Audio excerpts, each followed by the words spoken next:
Hi everyone, welcome to inspire classes. ये video series का last part है, part number 10। इसके बाद ये चैप्टर आपका chapter number 2 units and measurement completely हो जाएगा। इससे पहले वाले पार्ट्स में हम लोगों ने एरर वाले टॉपिक स्टार्ट किए थे और एरर के ऊपर बेस्ड मैंने आप लोगों को सारे कॉन्सेप्ट सिखा दिए थे कि एडिशन में, सब्ट्रैक्शन में, मल्टीप्लिकेशन में, डिवीज़न में और पावर में किस तरह से एरर कैलकुलेट की जाती है। और कुछ बेसिक क्वेश्चन भी हम लोगों ने लास्ट क्लास में कर लिए थे। होप कि आपको वो सब बातें समझ में आई होंगी। अब इसके बाद अब हम लोग जो बचे हुए एरर के क्वेश्चंस हैं एनसीईआरटी में जो दिए हुए हैं, जो कुछ बहुत अच्छे क्वेश्चंस एरर के, वो आज कवर अप करेंगे। उसके बाद ही आपका चैप्टर पूरी तरह से कंप्लीट हो जाएगा। ठीक है ना। तो देखो एनसीईआरटी का पहला क्वेश्चन यहाँ क्या दे रखा है। The period of oscillation of a simple pendulum is t is equal to 2π√L/g। तो ये टाइम पीरियड का फॉर्मूला है। ठीक है। Measured value of L is 20 सेंटीमीटर, नॉन टू 1 mm एक्यूरेसी। जो L की वैल्यू नापी गई है वो 20 सेंटीमीटर आई है और जिस इंस्ट्रूमेंट से नापी गई है वो 1 mm एक्यूरेसी का था, यानी ये उसकी क्या हो गई, लीस्ट काउंट हो गई। यहाँ पे ये सेंटीमीटर में है, ये मिलीमीटर में, तो मेरे को मिलीमीटर को भी सेंटीमीटर में कन्वर्ट करना पड़ेगा ताकि यूनिट्स दोनों बराबर रहें। अच्छा। And time for 100 oscillation of the pendulum is found to be 90 second. अब 100 ऑसिलेशन का टाइम कितना मिला है, 90 सेकेंड का टाइम स्लॉट उसको मिला है। और जिस रिस्ट वॉच से नापा गया है उसका रेजोल्यूशन कितना था, 1 सेकेंड, यानी 1 सेकेंड उसकी लीस्ट काउंट थी। ऑब्वियसली बात है, जो हमारे हैंड पे, रिस्ट पे घड़ी होती है वो 1 सेकेंड से छोटा थोड़ी ना नाप सकती है। 1 सेकेंड से छोटा अगर तुम्हें चाहिए तो तुम्हें स्टॉप वॉच की हेल्प लेनी पड़ती है। तो ये रेजोल्यूशन हो गया, यानी ये लीस्ट काउंट हो गई टाइम की। आपसे पूछा है what is the accuracy in, यहाँ इन आएगा in the determination of G. Accuracy पूछने का मतलब हमेशा ये होता है कि वो परसेंटेज एरर पूछना चाहता है उस पर्टिकुलर क्वांटिटी में, यानी परसेंटेज एरर जितनी कम होगी उतनी एक्यूरेट वैल्यू होगी ना। तो हम लोग एक्यूरेसी जब भी पूछी जाएगी तो हम लोग क्या निकालेंगे, परसेंटेज एरर निकालेंगे। ठीक है। तो देखो कैसे करेंगे हम लोग। सबसे पहले सॉल्यूशन करते वक्त जो डेटा गिवन है उसको लिखो। मेरे पास L की वैल्यू कितनी है, 20 सेंटीमीटर। डेल्टा L यानी उसमें जो लीस्ट काउंट है वो कितना है, वो 1 mm का है। 1 mm को तो ठीक करना पड़ेगा, तो कितना हो जाएगा, 0.1 सेंटीमीटर। ठीक है। इसके बाद जो टाइम की वैल्यू है कैपिटल T, वो कितनी है मेरे पास, 90 सेकेंड है। इस वजह से डेल्टा T कितना हो जाएगा, डेल्टा T 1 सेकेंड है, वो भी उसने हम लोगों को यहाँ पे दे रखा है। ठीक है। सारी वैल्यू पता लग गई। अब हमें अच्छे से फॉर्मूला उसने दे रखा है, T is equals to 2π√L/g, ये होता है हमारे पास फॉर्मूला। अब हमें तो G के अंदर परसेंटेज एरर निकालनी है, तो मुझे G को अलग करना पड़ेगा। तो जब दोनों साइड का स्क्वायर करोगे तो क्या हो जाएगा, T² इज इक्वल्स टू 4π², और इनके ऊपर से स्क्वायर रूट हट जाएगा, ये L/g ऐसे आ जाएंगे। अब जब फर्दर आगे मैं सॉल्व करूंगा तो G का फॉर्मूला मेरे पास क्या बनेगा, G is equals to 4π² L/T²। तो ये मेरे पास G का फॉर्मूला बन गया बाकी चीज़ों के टर्म्स में। आपको अच्छे से याद हो, यहाँ पे फॉर्मूले में पावर आ रही हैं। जब हम लोगों ने इस तरह की सिचुएशन समझी थी तो वहाँ पे देखा था कि कांस्टेंट का कोई रूल नहीं होता, कोई रोल नहीं होता वहाँ पे। जैसे 5 लगा के दिखाया था तो 5 लॉग लेने के बाद वो सब गायब हो गया था। तो कांस्टेंट को मैं एरर में यूज़ नहीं करूँगा। आगे जब एरर लिखूंगा ना इसमें, तो इसमें कांस्टेंट का कोई रोल नहीं आएगा। तो क्या लिखूंगा, therefore relative error in G. Relative error निकाल लो, उसके अकॉर्डिंग आप लोग आगे की चीज़ आराम से निकाल लोगे। तो मैक्सिमम रिलेटिव एरर आती है ना, maximum possible relative error in g. तो कैसे लिखोगे इस चीज़ को, डेल्टा G/g लिख दोगे। अच्छा, 4π² का तो भूल जाओ, उसका तो कोई रूल नहीं है। L के लिए क्या आएगा, डेल्टा L/L आएगा, प्लस आना सब जगह प्लस है, माइनस का जगह कहीं पे आना नहीं है। T का जो स्क्वायर है उसका 2 पावर नीचे आ जाएगी और डेल्टा T/T। तो मेरे पास ये पूरा एक प्रॉपर फॉर्मूला मैंने डिजाइन कर दिया। अब मुझे डेल्टा G/g निकालना, तो मैं वैल्यू भर देता हूँ। डेल्टा L कितना है, डेल्टा L है 0.1 सेंटीमीटर। L कितना है, 20 सेंटीमीटर। अच्छा, प्लस यहाँ पे 2 है। डेल्टा T कितना है, 1 है। T कितना है, 90 सेकेंड है। ठीक है, ये सब चीज़ें रखी है। जब आप इन सब चीज़ों को सॉल्व करोगे तो तुम्हारे पास जो वैल्यू लगभग आएगी, वो वैल्यू कितनी आनी चाहिए, वो वैल्यू आएगी लगभग 0.02। ठीक है, 7 इतने के आसपास वैल्यू आएगी। 0.0 मतलब प्लस माइनस लगाना चाहो बाहर, प्लस माइनस लगा लेना, आप लोगों की मर्जी है। तो 0.027 अप्रॉक्सीमेट वैल्यू आएगी। किस चीज़ की, डेल्टा G/g की वैल्यू आएगी। बट मुझे डेल्टा G/g थोड़ी ना निकालना था, मुझे तो एक्यूरेसी निकालनी थी, मतलब परसेंटेज एरर निकालनी थी यहाँ पे। तो मैं क्या करूँगा, यहाँ पे जस्ट मिनट मैं पीछे कर देता हूँ, यहीं पर आ जाएगा।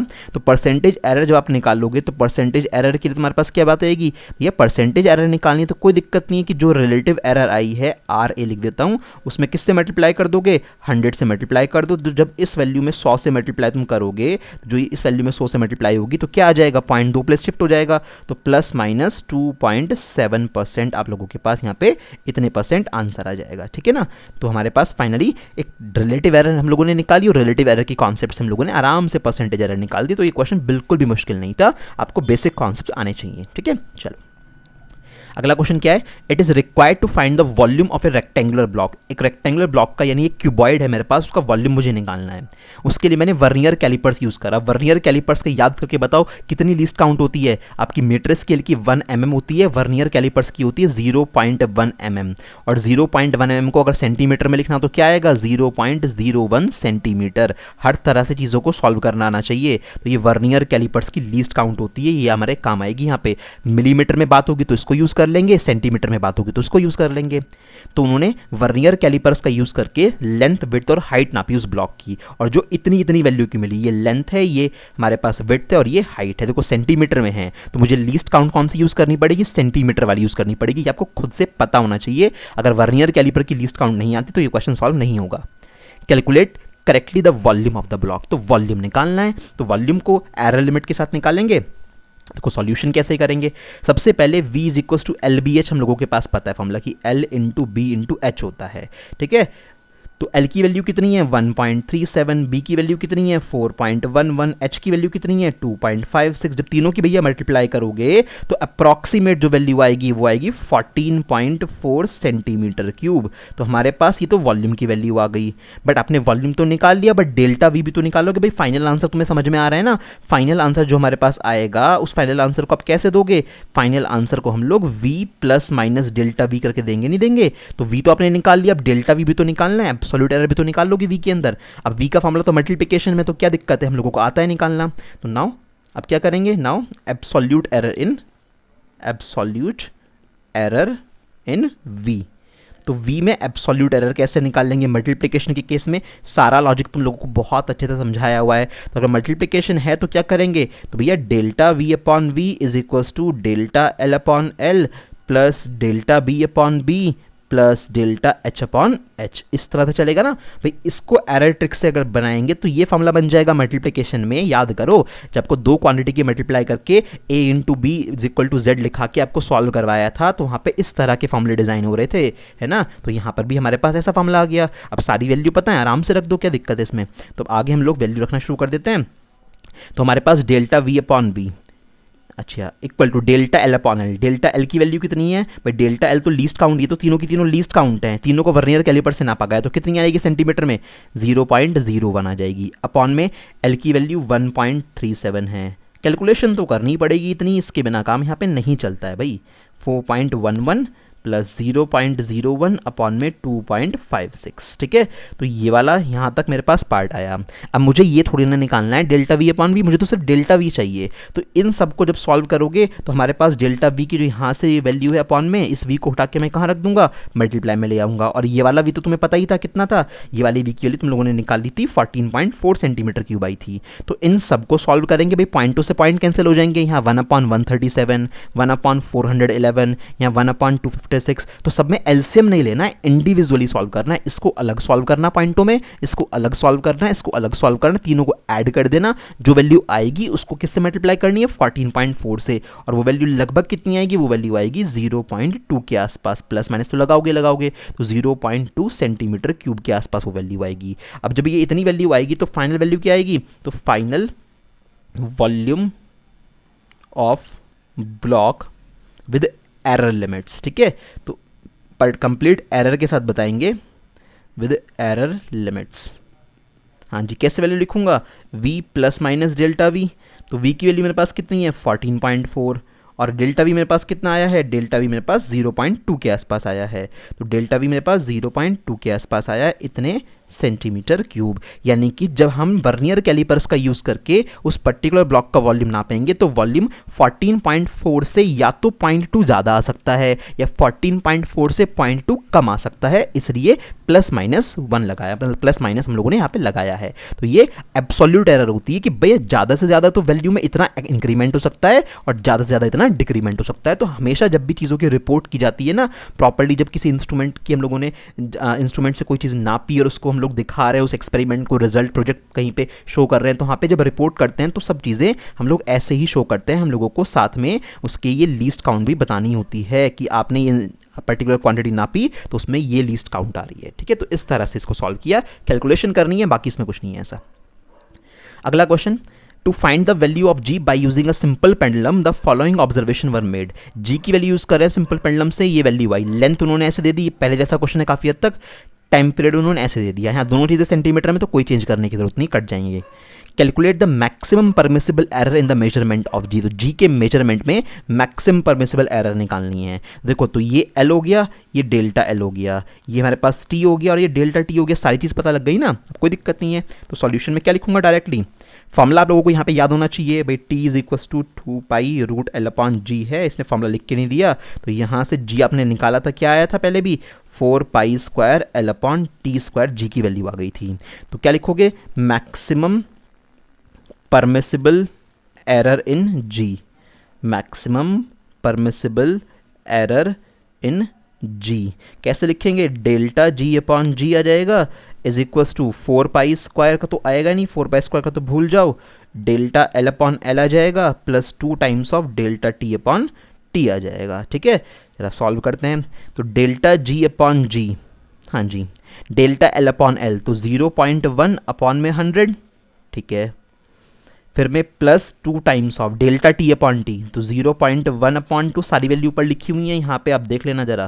तो यहाँ पे ये आया, अब यहाँ पे हुआ क्या, इस 2 से ये 2 कट गया, जब सॉल्व किया हम लोगों ने तो यहाँ से तो 0.001 आएगा, हाँ ठीक है, और यहाँ से कितना आएगा 0.1 है, दोनों को ऐड कर दोगे तो 0.101 हमारे पास इतनी वैल्यू आ गई, इतने मीटर पर सेकेंड स्क्वायर। बस इसमें आप मीटर पर सेकेंड स्क्वायर की वैल्यू मत लिख लो, इतनी वैल्यू है, क्योंकि रिलेटिव एरर इसकी यूनिट नहीं आएगी। तो डेल्टा जी अपॉन जी की आप इतनी वैल्यू निकाल के यहाँ अटक गए।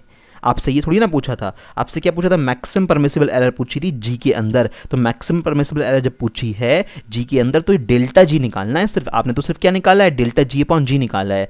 जी के अंदर मैक्सिमम परमिसिबल एरर का मतलब है उसकी एब्सोल्यूट एरर, मतलब डेल्टा जी निकालना है। अब डेल्टा जी निकालने के लिए क्या करना पड़ेगा भैया, डेल्टा जी अगर निकालना है तो मुझे ये 0.101 में स्मॉल जी से मल्टीप्लाई करनी पड़ेगी। अब स्मॉल जी तो मेरे पास है ही नहीं, मैंने निकाला ही नहीं था, क्योंकि भाई मैंने तो सीधा का सीधा फॉर्मूला उठा के एरर ट्रिक लगा के इसको सॉल्व कर दिया। अब आपको जी निकालना पड़ेगा, इस फॉर्मूले को लगा के, बिना उसके आप कैलकुलेशन नहीं कर पाओगे। तो जी निकाल लो अलग से, तो यहाँ पे इसको अटका दिया मैंने बीच में, तो जी अलग से निकाल लेता हूँ, 4 pi square l upon T square, सारी वैल्यू भरो, जी को निकालो, 4 पाई स्क्वायर 3.14 का स्क्वायर है ना, pi square into L, L कितना है हमारे पास, एल की वैल्यू भैया हमारे पास है ये एल है, ये डेल्टा है, तो 100/2 आ जाएगा। ठीक है, अब 100/2 आया मेरे पास, यहाँ पे 100 की वैल्यू ध्यान रखना, 100 नहीं भरोगे क्योंकि आप सेंटीमीटर में है, वहाँ पे 100, तो क्या रखोगे 1 मीटर। ठीक है, अपॉन में कितना है टी, टी कितना है 2, तो 2 का स्क्वायर हो गया, 2 का स्क्वायर हुआ 4, तो 4 से 4 कट गया, और यहाँ पे जब हम लोगों ने सॉल्व करने बैठे तो मेरे पास क्या बचा, सिर्फ 3.14 का स्क्वायर। एक बात अपने ट्रिक के लिए याद रखना, जो पाई स्क्वायर होता है ना वो लगभग जी की वैल्यू के बराबर होता है, यानी जी के लिए याद है ना 9.8 के आसपास होती है, तो बस इतना याद रखना 9.8 ना होके 9.86 होता है, तो जी की वैल्यू यहाँ पे क्या आ गई 9.86। ठीक है, तो पाई स्क्वायर सॉल्व करने के बाद लगभग आता है 9.86, तो इतने मीटर पर सेकेंड स्क्वायर आप लोगों ने जी की वैल्यू निकाल ली। ठीक है, ये आपको रफली साइड में निकालना पड़ेगा ज़रूर। अब इसको यहाँ पे ला के फिल कर दो, तो डेल्टा जी कितना आ जाएगा 0.101 मल्टीप्लाई बाय 9.86। ठीक है भाई, तो डेल्टा जी जब सॉल्व करोगे तो हमारे पास लगभग वैल्यू आएगी 0.99 के आसपास, जिसको आप इतने मीटर पर सेकेंड स्क्वायर पे भी छोड़ सकते हो प्लस माइनस में, है ना, या फिर आपके पास एक और ऑप्शन क्या है, आप चाहो तो इसको और मॉडिफाई करके 1 मीटर पर सेकेंड स्क्वायर तक भी लिख सकते हो, ये आपकी मर्जी है। अदरवाइज ये वाला ऑप्शन भी बिल्कुल ठीक था हमारे पास। तो इस तरह से देख लो कैसे क्वेश्चन सॉल्व हो रहे हैं। पहले तो एरर ट्रिक लगा के आप लोग क्या निकाल रहे हो, मैक्सिमम परमिसिबल एरर जी में निकाली, ने डेल्टा जी निकाला, या डेल्टा जी अटक गया किसमें, जी के टर्म्स पे, तो जी को फॉर्मूला तो दे रखा था ना, फॉर्मूले से अब जी के लिए को निकाल लो, तो उसको लाके यहाँ भर दो, कहानी खत्म हो गई। बिल्कुल ऐसे तो क्वेश्चन में जैसे वॉल्यूम वाला हुआ था, भाई वॉल्यूम वाले क्वेश्चन में भी हम लोगों ने जो हमारे पास वॉल्यूम की वैल्यू थी वो पहले निकाल के रखी हुई थी ना, डेल्टा वी अपॉन वी पे अटक गए थे, तो वी की वैल्यू उठा के वहाँ ले गए, वी कहाँ से भर दिया, यहाँ से भर दिया। तो बिल्कुल ऐसे ही यहाँ पे हम लोगों ने क्या करा, जी की वैल्यू में हम लोग यहाँ पे अटक गए थे, और जी की वैल्यू कहाँ से भर दी, अपना निकाल के इसको यहाँ फिल कर दी। ठीक, इसमें एक क्वेश्चन और पूछा हुआ था कि which quantity should be measured more accurately and by, कौन सी क्वांटिटी को ज़्यादा एक्यूरेसी से मेजर करना चाहिए। तो जिस क्वांटिटी में जितनी ज़्यादा पावर आती है उस क्वांटिटी को सबसे अच्छे से मेजर करना चाहिए। जैसे यहाँ पे इस फॉर्मूले के अंदर टी के ऊपर पावर सबसे ज़्यादा है, अभी यहाँ तो 1 पावर है, यहाँ पे 2 पावर है, टी की 2 पावर होने की वजह से ये 2 बाहर आ गया, तो ओवरऑल एरर इसने बढ़ा दी। तो अगर हम लोगों ने टी को सही से मेजर नहीं किया तो ये ओवरऑल जो वैल्यू है 2 times delta T upon T बहुत ज़्यादा आएगी, जिसकी वजह से जी की कैलकुलेशन बहुत गड़बड़ हो जाएगी। तो इसलिए हम लोगों को टाइम पीरियड को यहाँ पे एक्यूरेसी से नापना चाहिए। तो क्या लिखेंगे, since T has maximum power, so time period t should be measured more carefully, should be measured more carefully, है ना। अगर इसको आपने लापरवाही से मेजर करा तो आपके ओवरऑल रिजल्ट की जो एरर है वो काफ़ी ज़्यादा हो जाएगी। ठीक है, तो इस तरह का क्वेश्चन इस तरह से हैंडल किया जाता है। क्वेश्चन की प्रैक्टिस देखो किस तरह से हम लोग चीज़ों को सॉल्व कर रहे हैं, कोई दिक्कत नहीं है।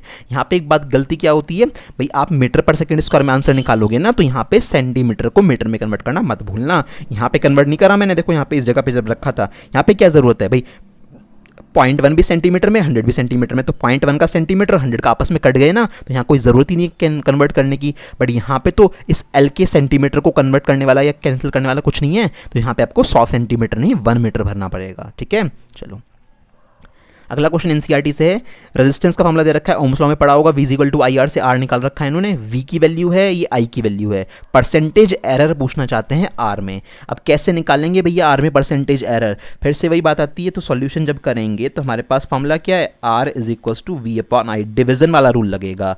तो परसेंटेज एरर इन आर बड़ा आसान सा है, परसेंटेज एरर तो बहुत ही आसान होती है। कैसे निकालेंगे, delta R upon R into 100, percentage error ऐसे निकालते हैं ना, delta V upon V into 100, उसके बाद प्लस में delta I upon I into 100, ऐसे परसेंटेज एरर निकाल लोगे। भाई ऐड तो सब चीज़ होनी है भाई, यहाँ पे सपोज 2 पावर होती है आई के ऊपर या 3 पावर होती तो पावर उतर के बाहर आ जाती है, उससे कोई दिक्कत नहीं है। तो डेल्टा वी कितना है, ये हमारे पास डेल्टा वी है 5, अपॉन में वी कितना है 100 दे रखा है, ध्यान से देखो। अच्छा, या फिर सॉल्व किया आगे, यहाँ पे आई कितना, डेल्टा आई कितना है 0.2 है, आई कितना है 10 है, इंटू 100 यहाँ पे हो गया। ठीक है, आगे सॉल्व करते हैं, 100 से 100 कट गया, 5 यहाँ से बचा भाई, बाहर हमारे पास हर जगह पे प्लस माइनस लगा लेना, प्लस माइनस आएगा हर जगह पे, तो प्लस माइनस यहाँ पे चल रहा है 5 प्लस, हाँ जी, यहाँ पे 0 से 0 कट गया, 10 की मल्टीप्लाई यहाँ पे होगी तो 2 यहाँ से बचा, कितना आ गया प्लस माइनस 7%, तो हमारे पास प्लस माइनस 7% की इसमें एरर आ गई। बहुत आसान सा क्वेश्चन था, कोई दिक्कत वाली बात नहीं थी। परसेंटेज एरर ऐसे निकालेंगे, तो ये पूरी वैल्यू पढ़ी जाएगी भाई, delta R upon R into 100 का मतलब ये है कि आर के मेजरमेंट में परसेंटेज एरर, तो इसको पूरा इतना जो ब्लॉक है ना, ये पूरा ब्लॉक पढ़ा जाता है परसेंटेज एरर इन आर। और अगर सिर्फ इतना लिखा होता है बीच का तो इसको बोलते हैं एब्सोल्यूट एरर इन आर, है ना, ये sorry relative error in are. और अगर सिर्फ डेल्टा आर लिखा होता है तो उसको क्या बोलते हैं, एब्सोल्यूट एरर इन आर। ठीक है, तो सारी बात पता होनी चाहिए। नेक्स्ट क्वेश्चन पे चलते हैं। अगला क्वेश्चन है, what is the percentage error in volume of sphere when error in measuring its radius is 2%। अब उसने यहाँ पे गिवन क्या कर रखा है, पहले तो ज़रा वो देखो। उसने कहा है कि जब स्फीयर की रेडियस को नापते हैं तो परसेंटेज एरर यानी delta R upon R into 100 की जो वैल्यू है वो कितनी है, 2% ये दे रखा है। तो आपसे पूछा है percentage error in volume of sphere, तो percentage error in volume, volume किस चीज़ का, वॉल्यूम ऑफ स्फीयर। अब वॉल्यूम ऑफ स्फीयर होता क्या है, वॉल्यूम ऑफ स्फीयर हम लोगों ने पढ़ रखा है, V is equal to 4/3 pi R cube होता है, ये वॉल्यूम होता है स्फीयर का। अब परसेंटेज एरर की जब बात आएगी तो फॉर्मूले में कैसे लिखोगे, तो फॉर्मूले में delta V upon V into 100, volume में percentage error is equal to 4/3 pi का तो कोई रोल नहीं है, आप लोगों को पता है एरर ट्रिक जब लगाते हैं तो 4/3 पाई यानी कांस्टेंट का कोई रोल नहीं होता। अब आर पे पावर 3 है तो 3 पावर उतर के नीचे आ जाएगी, delta R upon R into 100 हो गया।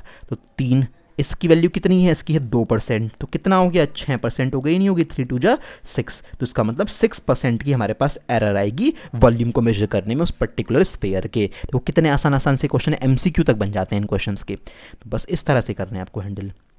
अगला देखो, radius of A sphere is measured, radius इतनी दे रखी है, आपके पास परसेंटेज का कोई लॉजिक नहीं है, उसने ये वैल्यू दे दी, यानी फर्स्ट वाली वैल्यू जो है मेरे पास ये क्या है, ये तो आर की वैल्यू है, और ये क्या है, ये डेल्टा आर की वैल्यू है।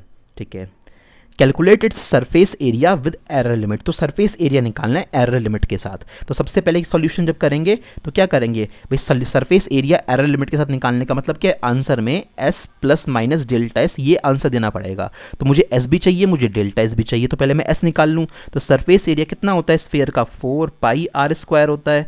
तो s इज इक्वल टू 4 पाई की वैल्यू कितनी है, 3.14 होती है। आर स्क्वायर, आर कितना है 2.1 है हमारे पास, तो 2.1 का हमारे पास स्क्वायर हो जाएगा। सेंटीमीटर में सारी कहानी चल रही है, सॉल्व करोगे 55.4 सेंटीमीटर स्क्वायर के आसपास वैल्यू आएगी। तो ये हमारा s हो गया। अब क्या करेंगे, नाउ फॉर डेल्टा एस। अब डेल्टा एस की कहानी चलेंगे। अब इस फॉर्मूले को आप एरर ट्रिक से क्या लिखोगे, तो क्या लिखोगे, बाय एरर ट्रिक।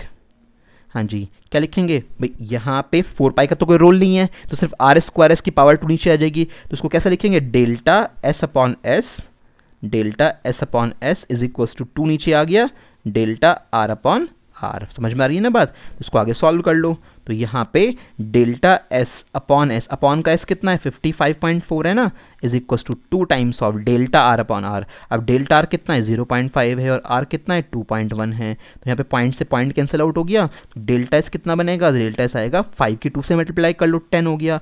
10/21 इंटू 55.4। जब इसको सॉल्व करोगे तो वैल्यू तुम्हारे पास आएगी 26.4 के आसपास, ठीक है, इतने सेंटीमीटर स्क्वायर। तो डेल्टा एस भी आ गया हमारे पास। तो क्या लिखोगे, therefore surface area with error limit. तो क्या आंसर आएगा, आंसर आ जाएगा s plus minus delta S. s की वैल्यू उठा के रख देना जो हमारे पास ये आई है, डेल्टा s की वैल्यू उठा के रख देना, इतने सेंटीमीटर स्क्वायर, कहानी खत्म। तो इस तरह का क्वेश्चन भी आराम से हो गया, कुछ भी दिक्कत नहीं है, ठीक है। चलो अभी छोटे छोटे से क्वेश्चन है, फ्रैक्शनल एरर निकालनी है इनके मेजरमेंट में। तो पहली वाली कहानी को शुरू करते हैं। तो इसमें फ्रैक्शनल एरर निकालनी है, तो कितनी आराम से निकालोगे, r इज इक्वल टू क्या है, एक्स स्क्वायर वाई है। तो क्या लिखोगे, फ्रैक्शनल एरर, जिसको आप रिलेटिव एरर भी बोलते हो, फ्रैक्शनल एरर को ही तो रिलेटिव एरर बोलते हैं, फ्रैक्शनल एरर इन आर। तो कैसे लिखें, यहाँ पे delta R upon R is equal to 2 नीचे आ गया, delta X upon X plus delta Y upon Y, ठीक है। तो जो ये आया इतना सा, बस यही बनाना है, इतना सही फॉर्मूला है और यही हमारा फ्रैक्शनल एरर होगा इसके अंदर। अच्छा, अब जब बात करते हैं सेकंड वाले केस की, तो सेकंड वाले केस को भी आराम से इसी सॉल्व कर लेंगे। तो सेकंड वाले में क्या है, r is equal to X की पावर -1 y की पावर 4 और यहाँ पे कितना है z है। अब ज़रा मुझे बताओ, यहाँ पे -1 मत लिख देना, कि बच्चे क्या करते हैं यहाँ पे -1 को उठा के नीचे उतार के ले आएंगे, तो ये हो जाएगा गलत। इस फॉर्मूले को ऐसे सोचो, y की पावर 4 z अपॉन x, भाई बात तो वही की वही है। तो अब निकालो delta R, therefore fractional error in are. तो ये थोड़ा ध्यान रखना, यहाँ गलती हो जाती है, माइनस को उठा के बाहर नहीं ला सकते आप, क्योंकि आपको मैक्सिमम एरर निकालनी होती है हर बार। तो क्या लिखोगे, delta R upon R is equal to 4 power नीचे आ गई, delta Y upon Y plus delta Z upon Z, ठीक है, और x नीचे है, पावर एक ही है तो कोई फ़र्क नहीं पड़ता, तो प्लस में डेल्टा x अपॉन एक्स भी हमारे पास आ गया। तो इस तरह से हमारे पास फाइनली टोटल वैल्यू हो गई। तो फ्रैक्शनल एरर निकालने के लिए तो बस ऐसे से छोटे छोटे से फॉर्मूले बनाने होते हैं और इस बात का ख्याल रखना होता है कि माइनस मत उठा के बाहर ले आना, माइनस कहीं पर नहीं आएगा बाहर, ठीक है। चलो अगले में इसमें निकालनी है, देखो फ्रैक्शनल एरर इसमें कैसे निकालेंगे। तो यहाँ पे r is equal to square root of x और अपॉन में y स्क्वायर दे रखा है। स्क्वायर रूट का मतलब हाफ पावर होती है, तो देयरफॉर फ्रैक्शनल एरर निकालनी है। तो फ्रैक्शनल एरर इन r कैसे निकालेंगे, तो delta r upon r is equal to half नीचे आ गया, डेल्टा x अपॉन x, ठीक है, प्लस 2 नीचे आ गया, डेल्टा y अपॉन y। ये तो करोगे ना भाई, हाफ पावर थी तो हाफ उतार लिया अपने पहले, डेल्टा x अपॉन x लिख दिया, y की पावर 2 है तो 2 उतार ली, डेल्टा y अपॉन y लिख दिया, आना तो प्लस ही है बीच में, आप लोगों को अच्छे से पता है। तो ये हमारे पास फ्रैक्शनल एरर आ गई r के अंदर, ठीक। अगला क्वेश्चन हमारा, the density of A cube is measured by measuring its mass and length of its sides. तो हमने मास और लेंथ मेजर करे और मैक्सिमम एरर जो आई, परसेंटेज एरर है ये मास की और लेंथ के मेजरमेंट में इतनी आई, मास में 4%, लेंथ में 3%। तो पूछा है the maximum error in the measurement of density will be. तो आपको डेंसिटी में निकालनी है मैक्सिमम एरर। उसको कैसे निकालोगे भाई, गिवन जो है उसको लिख लो, मास के मेजरमेंट में परसेंटेज एरर का मतलब क्या है, delta m upon m into 100। Percentage error को ऐसे तो शो करते हो, तो ये कितनी है, ये है 4%। इसके अलावा लेंथ के मेजरमेंट में तो delta L upon L into 100 ये कितनी है, ये है हमारे पास 3%। ये हम लोगों को दे रखी है उसने। हमें पूछा है डेंसिटी के मेजरमेंट में एरर, तो डेंसिटी क्या होती है, तो डेंसिटी हमारे पास density is equal to mass by volume होता है। तो therefore delta rho upon rho into 100 is equal to delta m upon m into 100। ठीक है भाई, पावर तो सब पे एक ही है ना, 1 है, तो delta V upon V into 100। कितना आसान हो गया देखो भाई, आपको अच्छे से पता है ना, दो क्वांटिटी अगर ऐसे लिखी हुई है तो इस तरह से लिखते हो, आना तो प्लस है ना भाई, इसकी पावर ऊपर भी जाएगी तो हमें मैक्सिमम वैल्यू लेनी होती तब भी तो हम प्लस ही लिखेंगे यहाँ पे। तो ये आपको एडिशन सब्ट्रैक्शन मल्टीप्लिकेशन डिवीजन के जो कॉन्सेप्ट समझाए थे उसके अकॉर्डिंग चल रही है सारी बात। तो 4% ये 3% ये कितना हो गया टोटल 7% हो गई, प्लस माइनस आप लगा सकते हो यहाँ पे बाहर। तो भैया 7% की हमारे पास एरर आ गई, यानी 7% या तो वैल्यू ज़्यादा हो सकती है, 7% वैल्यू कम हो सकती है। तो डेंसिटी में परसेंटेज एरर 7% आई। बहुत आसान क्वेश्चन था। अगला क्वेश्चन ये भी एनसीईआरटी में है। A physical quantity P is related to 4 observations ABCD। P 4 quantity पे ऐसे डिपेंड करती है। परसेंटेज एरर दे रखी है ABCD चारों के लिए इतनी इतनी दे रखी है। और ये क्वेश्चन बहुत इंपॉर्टेंट है, इसको बहुत सही से ध्यान रखना। ठीक है, आपसे क्या पूछा है, परसेंटेज एरर पूछिए P के अंदर, तो ये इसको निकाल लेते हैं, बाकी की कहानी बाद में करेंगे। तो सॉल्यूशन में हम लोगों को P दे रखा है, P is equals to A की पावर 3 B की पावर 2 अपॉन में स्क्वायर रूट के अंदर C है सिर्फ और D अकेला है। फॉर्मूला कुछ इस तरह का है मेरे पास। ठीक है, देयरफॉर परसेंटेज एरर निकालनी है किसमें, परसेंटेज एरर इन P के अंदर परसेंटेज एरर कैसे निकालेंगे, delta P upon P into 100, भाई ये तो पूछ रहा है वो, इज इक्वल टू A पे 3 पावर है, पावर उतर के नीचे आ गई, delta A upon A into 100। ठीक है, प्लस B पे 2 पावर है वो उतर के नीचे आ गई, तो delta B upon B into 100। ये सारी कहानी आपको पढ़ा चुका हूँ कि कैसे पावर उतर के नीचे आती है। C पे पावर हाफ है, स्क्वायर रूट है, तो हाफ पावर नीचे उतर के आ गई, delta C upon C into में 100। ठीक है, प्लस D पे कोई पावर है ही नहीं तो डायरेक्ट आ गया delta D upon D into 100।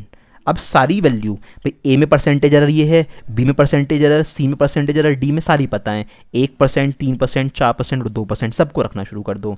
तो क्या आएगा finally, delta P upon P into 100 is equal to 3 times of, हाँ जी, तो हमारे पास A में percentage error plus 2 times of B में percentage error plus half times of C में परसेंटेज एरर और फिर D में परसेंटेज एरर। वैल्यू जरा देखना कितनी कितनी थी, 1 3 4 2, क्योंकि ABCD की सीक्वेंस में दे रखी हैं। तो A की परसेंटेज एरर, B की परसेंटेज एरर, C की परसेंटेज एरर और D की परसेंटेज एरर। तो 1 3 4 2, तो रख दो इन वैल्यूज़ को यहाँ पे। तो ये 1% हो गई, ये 3% हो गई, ये 4% हो गई और ये 2% हो गई।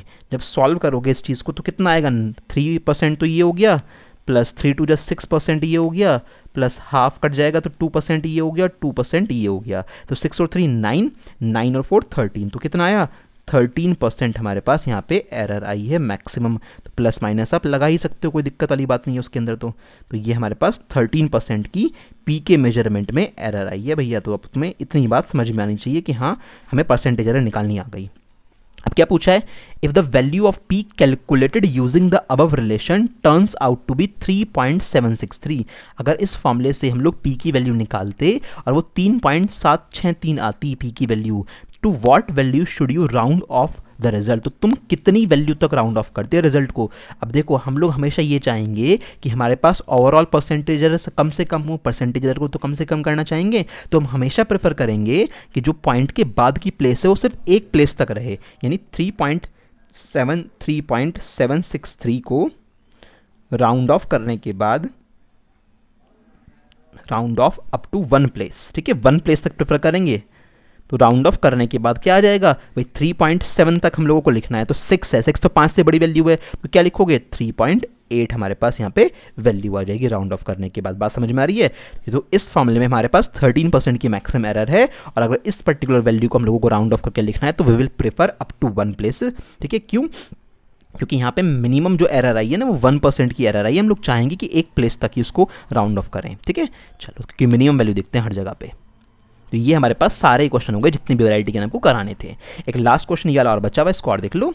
यहाँ पे एक क्वांटिटी A है, वो इन 4 क्वांटिटी पे इस तरह से डिपेंड करती है। P, Q, R और S सबके अंदर परसेंटेज एरर तुम्हें दे रखी हैं। आपको मैक्सिमम परसेंटेज एरर A में निकालनी है। तो देखो कितना आसान है ये भी। तो क्या लिखोगे, maximum percentage error in A। तो तरीका होप समझ में आ गया होगा, क्वेश्चन चाहे कितने भी करा लो फिर तो delta A upon A into 100 is equal to P और Q के बाद पास जो है हमारे पास हाफ पावर है, तो हाफ पावर उधर के नीचे आ जाएगी, तो delta P upon P into 100 हो जाएगा। इसी तरह पे क्यू के ऊपर भी हाफ पावर है, तो delta Q upon Q into 100 हो जाएगा। और उसके अलावा हमारे पास आर के पास 2 पावर है, तो 2 पावर नीचे उधर की आएगी, delta R upon R into 100। इसके बाद हमारे पास एस के पास 3 पावर है, 3 उतर के आएगी, delta S upon S into 100। सारी परसेंटेज आपको पता है, हाफ, हाँ जी। पी में परसेंटेज एरर कितनी है, पी में परसेंटेज एरर हमारी है 1%, तो भैया ये 1% हो गई हमारे पास, ठीक है, प्लस हाफ। उसके बाद क्यू में परसेंटेज एरर कितनी है, क्यू में है 3%, ठीक है। इसके बाद 2, आर के में परसेंटेज एरर कितनी है 0.5%, अच्छा, ठीक है। इसके बाद +3, हाँ जी, नेक्स्ट में कितनी है 0.33%। तो भैया अब इनको तो सॉल्व कर लोगे ना आराम से, तो ये हमारे पास 0.5% आ जाएगी, ये हमारे पास 1.5% आ जाएगी, तो 1.5 और 0.5 हमारे पास कितना हो जाएगा 2%, तो इन दोनों से ही हो गया। इसके बाद 1% ये हो जाएगा मेरे पास, तो मेरे पास 2% और 1% 3%, 3% के बाद ये 0.33 की 3 से मल्टीप्लाई करोगे तो लगभग ये 0.99 आ जाएगा, तो 3.99% के आसपास आपका लगभग इसका आंसर आ जाएगा, +-3.99% के अप्रॉक्स। बात समझ में आ रही है? तो क्वेश्चन का तरीका पकड़ो, किस तरह से क्वेश्चन सॉल्व की जा रहे हैं, और ऑल सारे क्वेश्चन बहुत ईजी होते हैं, कॉन्सेप्ट्स की बात है बस, ठीक है। अब ये कई सारे क्वेश्चन आप लोगों के होमवर्क के लिए हैं, 3 क्वेश्चन तो यहाँ पे हैं, आप इनको होमवर्क से करोगे, सबके आंसर कॉरस्पॉन्डिंग लिखे हुए हैं। इंपॉर्टेंट क्वेश्चन है भैया, एक एक क्वेश्चन जब तक करके नहीं देखोगे तब तक काम नहीं चलेगा। तो 3 क्वेश्चन तो ये करने हैं आप लोगों को, और इसके अलावा 2 क्वेश्चन यहाँ पे हैं। टोटल 5 क्वेश्चन आप लोगों के होमवर्क के हैं। काफ़ी सारे क्वेश्चन मैंने करा दिए और इतने आपको भी करने हैं, सो दैट आपकी प्रैक्टिस बहुत अच्छे से हो पाए और फाइनली आपका ये चैप्टर पूरा हो गया। अब इसके बाद हम लोगों ने इस चैप्टर में यूनिट, डायमेंशन सब कुछ पढ़ लिया, जितना भी काम का था मैंने सब पढ़ा दिया। इसके अलावा और कोई क्वेश्चन आपको इसमें से करने की ज़रूरत नहीं है। जितने आपको 10 वीडियोस में पढ़ाया है, उन 10 वीडियोस के बाहर से कुछ भी नहीं आएगा, सब कुछ वहाँ पे कवर अप हो चुका है। अब जब नेक्स्ट क्लास आपकी आएगी तो वो काइनेमेटिक्स से स्टार्ट करेंगे। काइनेमेटिक्स के अंदर आपके एनसीईआरटी के 2 चैप्टर आते हैं, एक तो motion in a straight line के नाम से होगा और एक मोशन इन अ प्लेन। तो दोनों के दोनों चैप्टर एक यूनिट के अंदर आते हैं, जिसको क्या बोलते हैं, काइनेमेटिक्स बोलते हैं, ठीक है। तो वो 2 चैप्टर हम लोगों के अब इसके बाद स्टार्ट हो जाएंगे, ठीक है। चलो।